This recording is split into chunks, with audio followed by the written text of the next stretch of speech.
Hello, everybody. This is Last Minute Movies. Today we are here to talk about The Batman. So we did a preview video on it like a week ago, giving all our thoughts, about whether or not this film was going to be cinema and stuff like that. And now we are going to give our thoughts on why it is cinema, because this film is fucking amazing. It's really good. It's really, really good, guys. You definitely should go check that out. First and foremost and stuff like that. What did you think, Igor? Was this cinema? It was cinematic. I liked it a lot. I don't want to give it a rating yet because I just finished watching it. I came from the 4D IMAX thing, and 80% of the movie scenes are in the rain, so I just literally had water at my face for the 3 hours. Yeah, we literally got showered. My skin is nice and moisturized and shit, and I have Robert Pattinson hair from the movie. I liked it a lot. Was that part of the 4D experience? Did they make your hair look like Robert Pattinson? Totally. My initial reaction to the film is really was worth going in with high expectations because a lot of things were great. And I can't stress enough how great the beginning was. And the first 3/4 of the movie are just amazing. The build-up is great. And there's this whole riddle solving situation, and there's just one great scene after another. It gets draggy every once in a while. The very last kind of beats were questionable, but I didn't give a fuck because I was this is wonderful. This is good cinema. I'm enjoying myself. The chase scene was kind of my favorite action sequence. And watching it in the IMAX was a lot of fun because of the roller coaster effect and shit. So my thoughts on the film personally, I give you my thoughts. They're probably a little bit different than Igor's. It's similar but different. But basically, I thought that the pacing of the movie was fine. I thought it was really good. I think for a long movie, the fact that I was engaged for that long was pretty incredible. I actually think, I thought it was good. I thought it was fun to watch and stuff like that. So we have a list that we're gonna go through about all the specific stuff that we liked or maybe didn't like about the movies. So Igor, why don't you guide us? Let me kick it off. So Pattinson. Pattinson. The Russian just came out. Yeah, sorry about that. Pattinson is dark, and I really like it. And Gotham is dark, and I really like it. And this movie is distinctively different from The Dark Knight. Because just like Joker, inevitably people would make connections with that. And while Joker was nodding to The Dark Knight in terms of stylistic approach and all of that stuff, this is just its own thing entirely. Just really dark. Oh, like Batman the Animated Yeah, series? Internally broken type shit, you know? And Pattinson portrays that perfectly, but I don't think he would have been he would not have been a good Batman if it wasn't this particular Batman, the one that's broken on the inside and totally kind of demented by all of the unanswered questions. He's literally not Bruce Wayne at all in this movie. It's 90% Batman, 10% Bruce, and not that Bruce doesn't matter in this movie. Totally, there's good moments, but what I'm saying is that it's distinctively different from Dark Knight in a really good way. I would add on to the point, say that this Bruce, this Batman wouldn't work out unless Gotham was the way it was. You know what I'm saying? A lot of the time, and I love the Dark, and I know we're going to be comparing this movie to the Nolan trilogy. It's inevitable. The Nolan trilogy set the gold standard on how to do superhero filmmaking, except for The Dark Knight Rises. That's more of a tip, a secondary advisory. Yeah, we'll get to that someday.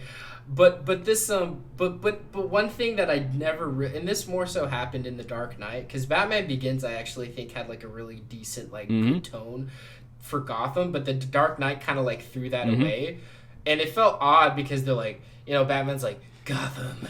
Well, if you think about it, and I need to save it, and it just looks like some average mid fucking metropolitan type fucking city. You're just whatever. Gotham never had the Joker. Literally, the first thing in the movie that happens is the Joker robs a bank in broad daylight, and there's just no one on the street. It's kind of wait, what? Yeah, no, it just feels the entire tone feeling is just kind of weird. But for this film, it's holy shit, this is hell on earth type of stuff. Yeah, it's a fucked up environment. It's it's wet, it's gross, it's disgusting. It's like, you know how like you walk around in New York City in the winter, like when it's snowing, and like all this snow is pushed up against the street, and there's just like a bunch of fucking dirt inside of it. Like that's what it felt. You're like, oh, that's gross. Like that's what it felt like, you know? Yeah, I mean, we could sit here all day and just jerk off visuals and like and stuff like that alone, but we gotta kind of move on there, you know? So I wanted to say, like, to kind of underline what you said about the environment, I think it was paramount for them to get that right, to show the darkest kind of, one of the darkest versions of Gotham we have seen yet. Because every villain in a story, whether it be the Riddler, which is like an awesome villain altogether, but also, you know, every corrupt politician and political corruption is just like a massive part of this thing, right? It all comes from that environment. It's all framed in a way where everything is just a product of a fucked up environment. There's no single kind of person to blame for this. And obviously, you know, what Riddler is doing is wrong and he should, you know, be in prison and shit. But, well, yeah, because he, like, fucking, like, murders... Yeah, of course. But like, you know, I love the moment in the movie where he talks about his experience as an orphan and like compares himself to Bruce Wayne and how all of that shit is just drastically different.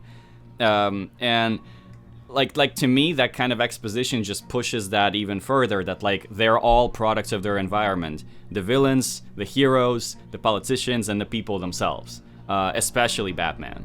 Yeah. So.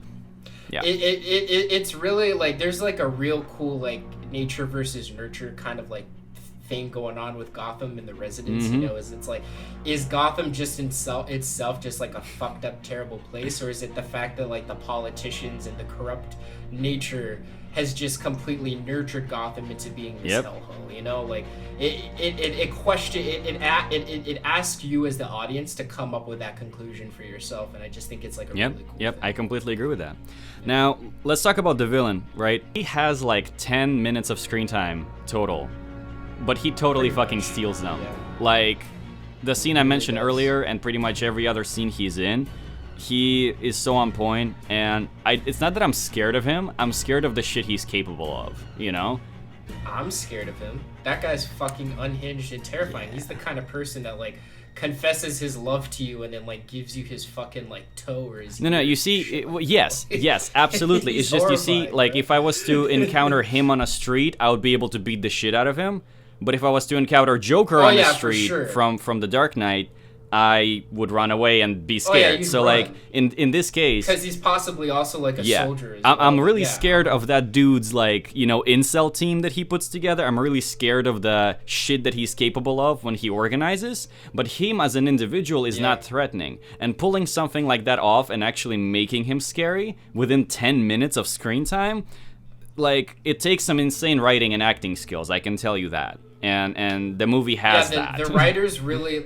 The writers really nailed down the power dynamics and the power play of what's happening. Like, one of the things that, you know, I love Batman. Batman's one of my favorite superheroes. I've been, you know, ever since I've been a kid, I've loved Batman. But the reason why he kind of sits at number 3 for me instead of like 1 and 2, like most people, is because of the fact that he kind of feels like he kind of just like pulls shit out of his ass, and he kind of always just has like contingencies for like every single fucking thing and stuff like. I'm not to say that he doesn't ever go through struggle or anything like that, but I just feel like characters like Peter Parker and like Daredevil are a lot more relatable to me, because like if you really were a fucking superhero, shit would just be going wrong all the time. Matt Reeves, the director, he knew this, and the writers knew this. And they decided to, and not only did they have it from the point of view of Batman, this is a very Batman-centered film, but Batman isn't like a perfect Batman either. He isn't someone who can like pull contingencies and like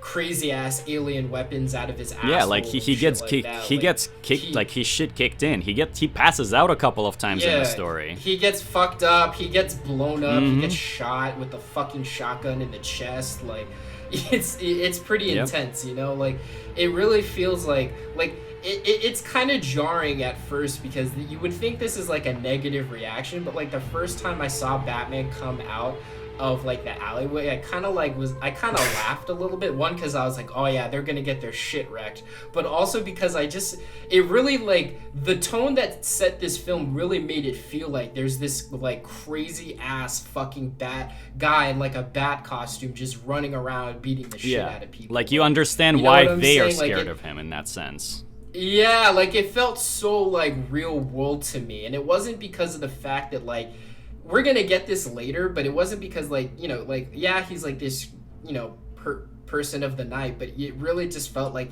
he was this unhinged, like, maniac that was assaulting people, and that shit's scary. Like, if you live in a city and you hear some unhinged fucking, like, you hear some, like, guy in a bat costume running around beating the shit out of people at night, you'd be like, fuck that shit. I'm not going out. I'm not living in that city. Like, bruh, yeah. It really made you feel like that, man. But I want to mention Riddler's plan, since we're just talking about villains and shit and the tones. Yeah. It's really interesting because when I heard about the seawall, like, I love the fact that nobody mentioned that in the movie, because it didn't have to be mentioned. Because if you think about it, if you live in a city where a key element of infrastructure literally prevents shit from falling apart, that element of infrastructure is not going to be paid attention to. Like, look at New York City and its subways. Like, they don't give a fuck about them, but they use them every day.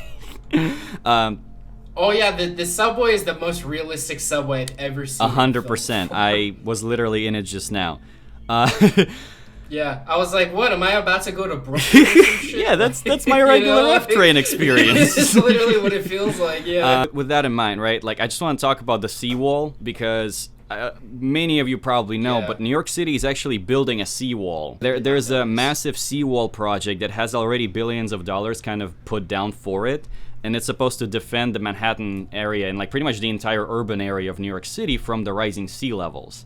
And there's a massive project they have on Staten Island, basically just building a fence across the entire thing. But then they're gonna do the whole thing in a downtown Manhattan, where they're building like this massive, essentially, land reclamation project that is basically gonna be a pile of dirt. So it's not like a concrete wall that one can blow up and flood the city like it happened in a movie. It was actually just like a massive land reclamation. It's like a dirt pile that prevents water from getting in. And it's a lot harder to blow up in that case. So I just wanted to mention that I feel like the movie was super smart with that, even to a point where, like, that aerial shot of the seawall blowing up, it actually used the layout of Manhattan to an extent with the way that seawall is gonna circle. And also, that shot just fucking slapped. That was a really good shot too. Everything. Just the way that the red and the fire just engulf the frame, like cinematography gasm right now. Yes. But let's just talk about cinematography. So we talk about rain, right? We talk about your 4D experience when they're like, you know, your skin's all moisturized and stuff like that. And we talk about, like, how there's rain throughout the film. But I do have to say that the moments that made me the most wet were definitely the cinematography moments. Wait. I want to tell you my favorite moment. I mean, I can think of way more awesome shots. There's like a bajillion different shots that, like, the one that I'm thinking about right now is just like this active decision to when the guy gets the thing around his neck in a car after he leaves the club. All of that is out of focus, and it couldn't have been better. And you see those blinking lights, and that's like the only piece of visual information you need, because the next cut is to a wider shot with the car, and those blinking lights are like the only thing, and you're like, like. Oh fuck, it's so good, bro. Like, yo, hold up here. Let's talk about the fact that we finally get a fucking superhero movie where they embrace the darkness, but it doesn't limit the amount that you are able to see because of the colors and the fucking, like, depth of field and stuff. That can fuck me up. Like, this is how you shoot a Dark Knight movie. Yeah, let's talk about the Batmobile alone. So, like, real quick. So I barely see this shit, too. Wasn't your favorite? Yeah, so I know the Batmobile design technically might not have been your favorite, Igor, but we have to admit the genius, like, of that shot where we finally see the Batmobile, and we see that it's dark, and you know, and there's not a lot of lighting, but we do see the engine going off with the fucking blue flames. So the fact that amount of light in that shot, we can actually kind of encompass the amount of space that the Batmobile has. It's just so brilliant. That reveal is nice. I can't, bro. You see, it's okay, just so good. Here's a reason why I like the cinematography so much, and it's not just it's not really the shot composition or like the lighting language that the film used, even though they were great too. Yeah. What I like the most is the way in which it incorporated itself into the story.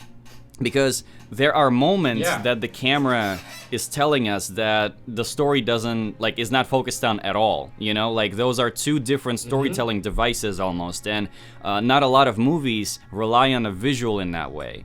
You know, like, pretty much the entire chase scene, the shots are composed in a way that kind of helps you drive that suspense forward when you see Penguin's face in the corner of the frame, and there's just shit blowing up in the background, and he's excited, and you're like, you know what's gonna happen, because that's a rule of the genre. You know, at some point a car is gonna go out of the flame, and the flame is being held there as like a massive part of the shot deliberately.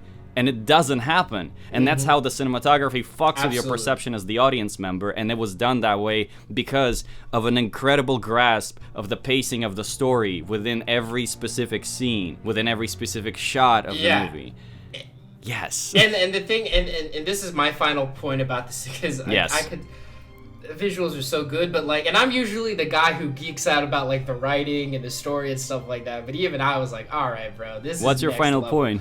But the cinematography is so story-centered. The depth of field, you don't really see it as much. A lot of the stuff in the background is blurred out, while everything that you are supposed to see with the clues and the characters and the, gadgets and stuff like that is fully focused. That's really good.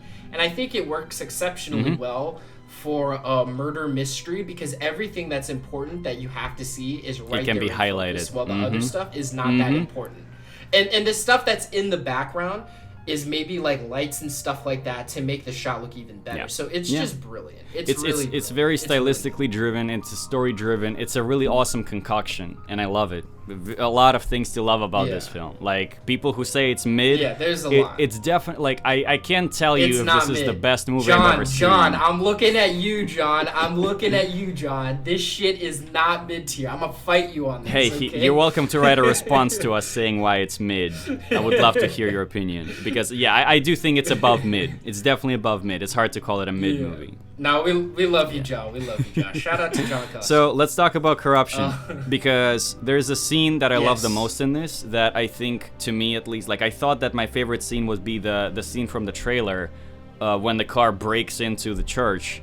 But what I didn't realize... Yeah, sure. But it was the scene what I didn't realize is that scene, I loved it that much, not because of what I saw in a trailer, but because what happens in that scene immediately after.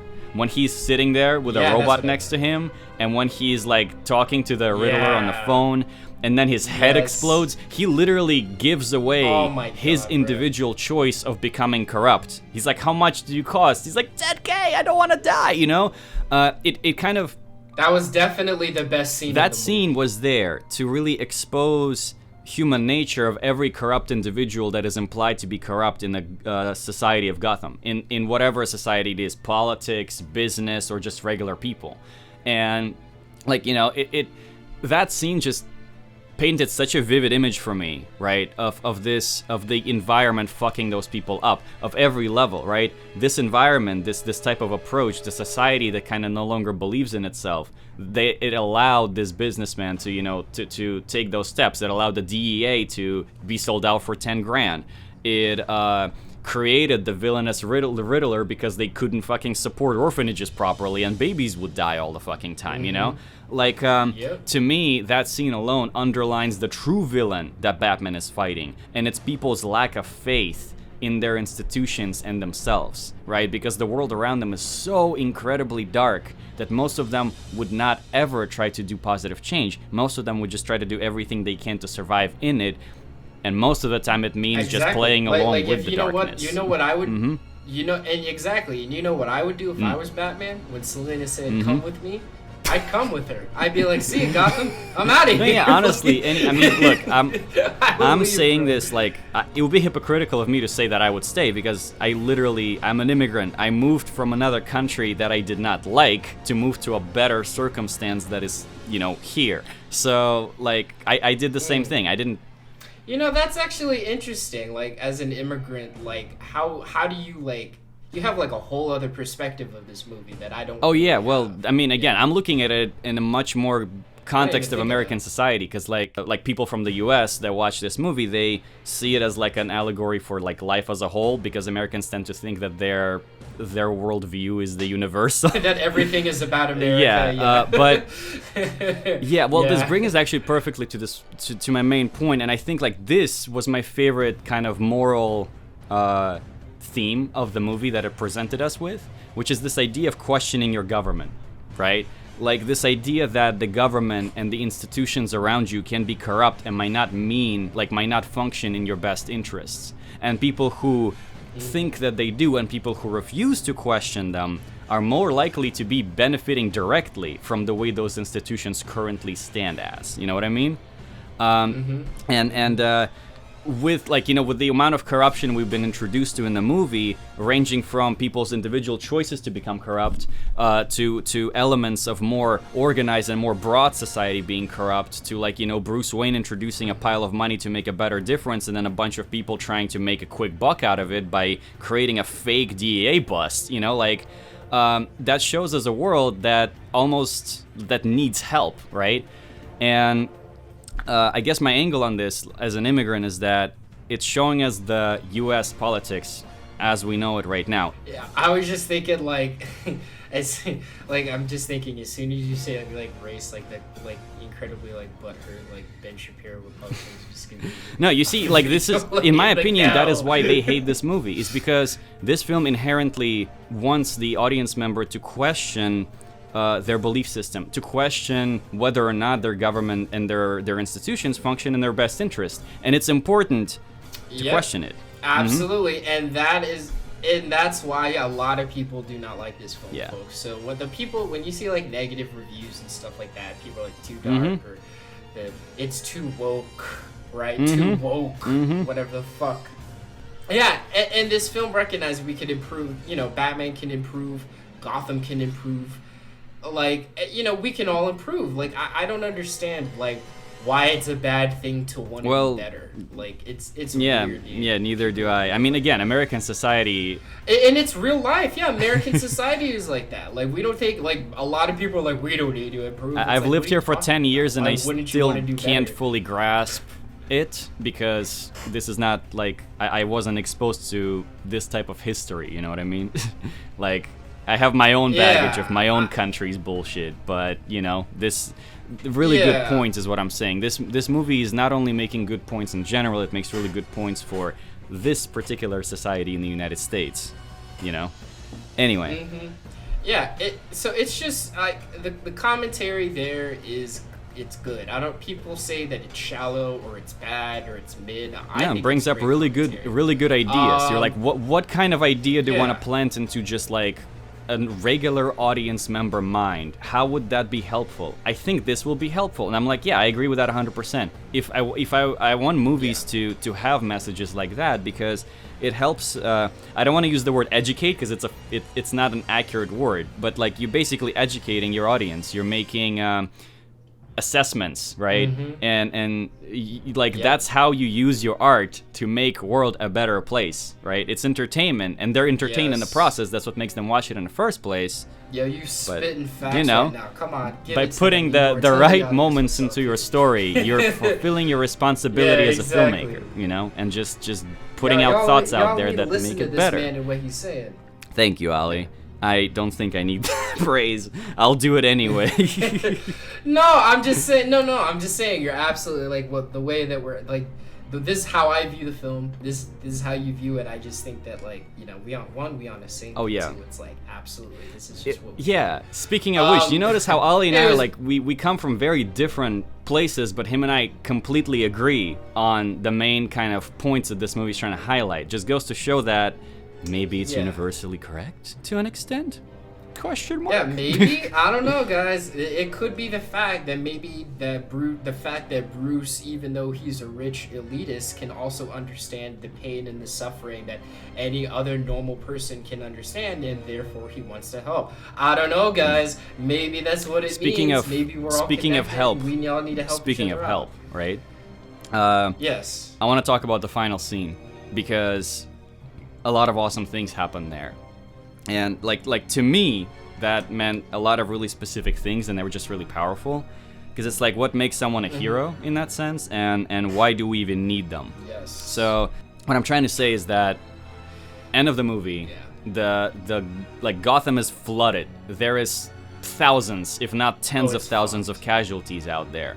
People drown. It is a pretty bleak Yeah, the whole ending, not place gonna is lie. fucked. I don't think I've seen a darker ending to Batman movies. Like, even The Dark Knight Rises was not that bleak, and they had to, like, you know, they had to evacuate the whole Oh, town. I would say that Dark Knight was more bleak. The Dark Knight Rises, he basically was like chilling and just like hooking up with Catwoman and some. Yeah, but you see how in the end Shit you see like how that. in the end of Dark Knight Rises, the bomb did not blow up Gotham.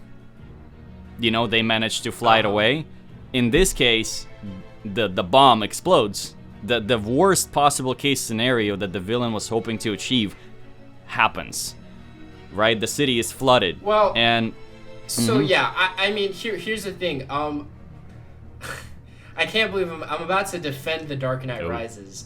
I would say that it's different because The Dark Knight Rises, it's like a culmination of what Gotham has built up to with Batman being in it, finding hope and stuff like that. So it does make sense that in the end of The Dark Knight Rises, Gotham is saved, where in this one, Gotham is kind of falling even further.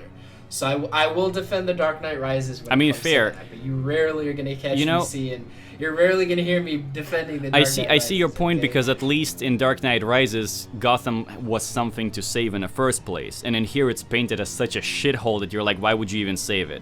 Which, Well, I wouldn't even say that for The Dark Knight Rises. I would just say that Gotham was able to save itself and dig itself out of its corruption and its own corrupt hole and evil because of Batman. Whereas in Batman Begins, it wasn't really like that. It was kind of like how this film is. Not nearly as bad, but still pretty bad. yeah, facts. So to kind of wrap up that point I was trying to make, in the end, Batman kind of jumps into the water to just pull people out of that debris. And to me, that moment is so monumental. Obviously, it's like Let's a not character forget that moment flare for scene. Batman that worked for me, right? Like, he keeps going. He doesn't stop. He's doing the right thing, even if everything This is movie fucked. hates Batman. Meanwhile, he's fucking like guiding innocent people right? with a flare, guiding them towards the light when he's surrounded by darkness in the first part. So sorry, real quick, I just want to say that those two visuals right there, the beginning of the film where we first see Batman, and then that point with the flare where we see Batman right there, it perfectly captures his character arc in a visual way, because the first time we see him, we see he's this like mysterious figure shrouded in darkness, comes out of the darkness, right? And people are afraid of that, where at the end of the film, he's guiding them with light, right? He's guiding them with this flare. And that flare part is from The Dark Knight Returns. I believe it is from the comic. And Most also likely, yeah. Dark Knight Returns movie. But I just want to say that those two visuals just perfectly capture his entire Character arcs are just generally great, and in this movie, he doesn't really have too much moments with himself to show it. So the movie utilizes its cinematography and everything else to show it, and it shows, and I love it. You know, like absolutely. Like, you don't need to tell us. Like, they do kind of tell us I need to be something more, but we get that idea as well when we see him just guiding people. Yeah. You know? Like, we get that. But that kind of like, to summarize, that final act to me, outside of the character arc, which, I mean, honestly, character arc is all it really needed to be truly motivated, justified, and be impactful. There's just this other notion to that ending where the town is fucked, right? Like, it seems like anything that can possibly go wrong has gone wrong. There is no salvation. There is no better option. Everyone is a villain.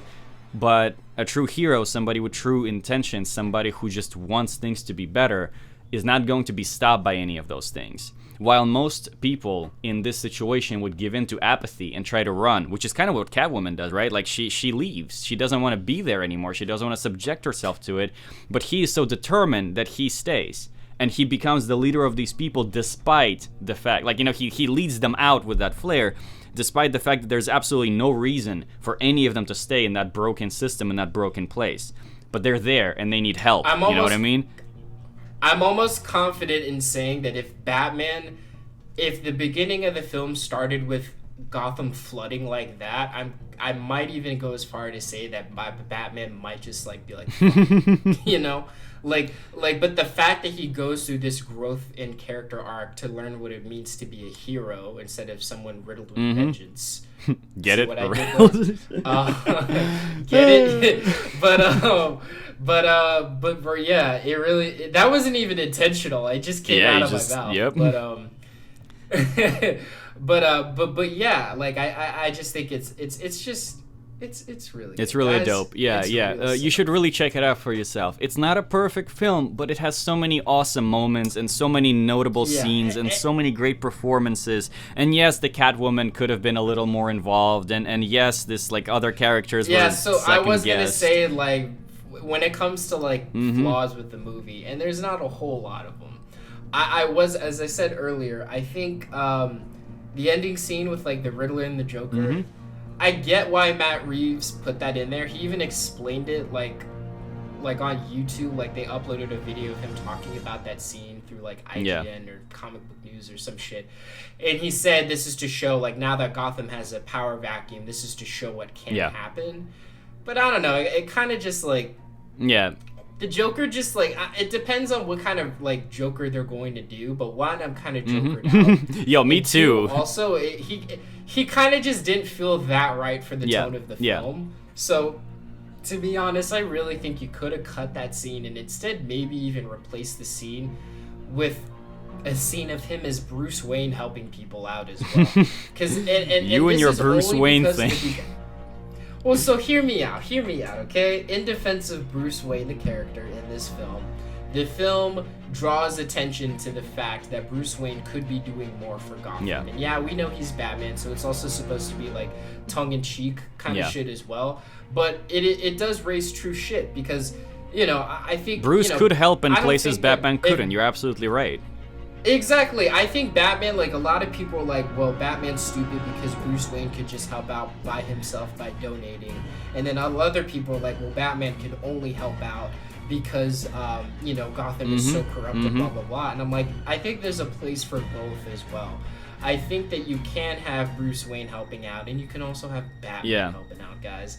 Like, why not, you know? And it's like, and they hinted that with the mayoral candidate, who is played by one of the finest women I've ever seen on the screen. She is great. She was really pretty. She is great. I'll vote for her. She has my vote. I don't know what her policies are. I'll vote for her. She got my vote, I don't know what her policies are. But she says that to Bruce Wayne. And I would have liked to have seen them kind of like, you know, deliver on that kind of character beat. I would have liked to more or less. That. And I especially, more or less, and I especially would have wanted to see it because of the fact that the Waynes are kind of fucked, right? Like, I would have liked to have seen Bruce authentically coming from a place to help people out instead of his own political gain, like his father, right? So I just think the character moments were there to have that payoff kind of scene, but they just didn't really go off that. Now, it doesn't ruin the film, right? This is not ruining the film. It's just things that I would have maybe, like, cleaned up in a re-edit or something. If they do make 2 more movies out of this, or maybe 1 more movie, I would love to kind of see that development with Bruce, for sure. Because I think the movie left a lot of vacuum there to, like, unanswered.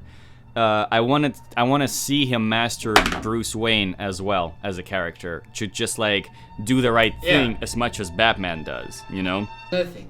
Batman is Bruce Wayne, guys. Can we just, like, admit that well, Batman is Bruce but Wayne already? Can you no. You got to give me this one, Igor. I'm fighting with the comic book community. Oh, I see. Okay? You have your own. You have your own battle. You're waging. This is a vendetta. Yeah, this is a vendetta. This is my own battle. Okay. I got this. Here, I'm cracking the knuckle. Okay.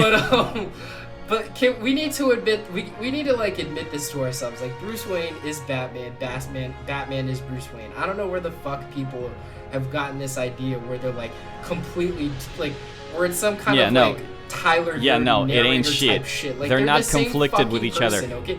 The entire reason why Batman has his rule of no guns and no killing is because of the trauma that Bruce Wayne had, okay? And because he wants to lead Gotham City to a point of compassion and hope and not terror, like complete, totally bad, horrible shit like he. But Ali, wait, it's even more in the nose than you think. Literally, Riddler tells him in the movie that he was able to understand this because the mask became his identity. The same way as Batman. Yeah. Batman is Bruce Wayne, and the fusion of those two is essential. And they don't fight with each other. They don't have to. It's not that kind of character. Bruce Wayne is trying to do, like Batman is doing things Bruce Wayne wishes he could. You know what I mean? This absolutely is worth it. This is one of the best, this is one of the best comic book movies that's come out in a long time. Really? Like, yeah, I think so. Okay.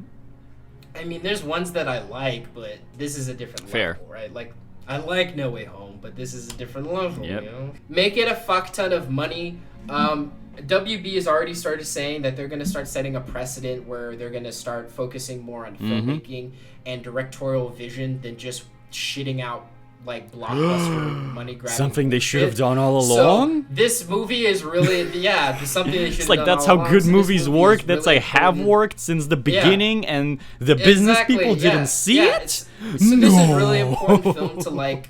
This is a really important film to support, not only just for like the fact that you like Batman, but also for like directors' visions and the vision of the artist. And I'm just gonna, and with all this being said, I'm just gonna leave you with some words that Martin Scorsese said. The Batman was real cinema. I cummed and nutted at the end. Totally recommended. 10 out of 10, real cinema in true Cape Kino. Very Lord of the Rings. Made me feel young again. Thank you, everybody. Hope you had a good day.